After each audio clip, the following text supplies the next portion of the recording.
hiền ring tu te suol đâu ra nè ni tin cần in đâu trin lal vangin ma se lal Jehovan kan ma a shuai zela ne na chu kan lal pa ta lo ni tan din na lung pui Krista ni za tua na ngi ngai lo chu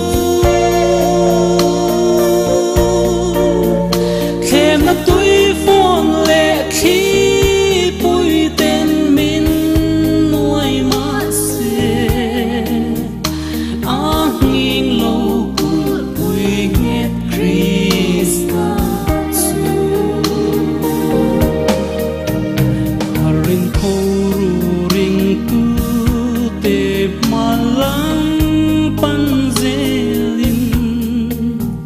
thim zinga ta sal tang shuai chuakin khovel zong hi kan la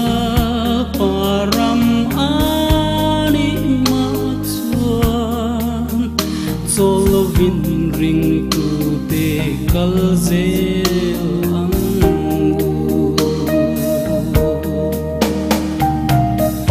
tan din na lung pui Krista ni za tua na ngi ngai lo chu khem na tui phong le khi pui tên min nuôi ma se a ngin lo pui nghe Krista su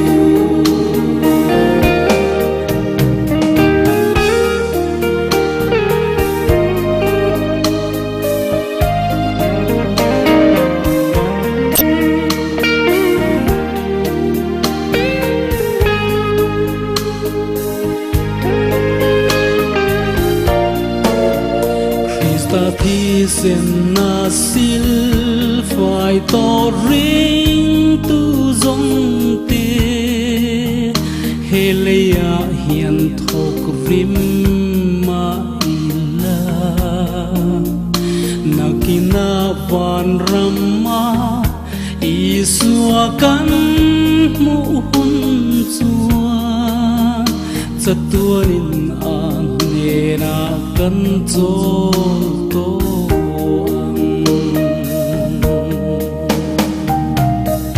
tan din na lung pui Krista ni za tua na ngi ngai lo chu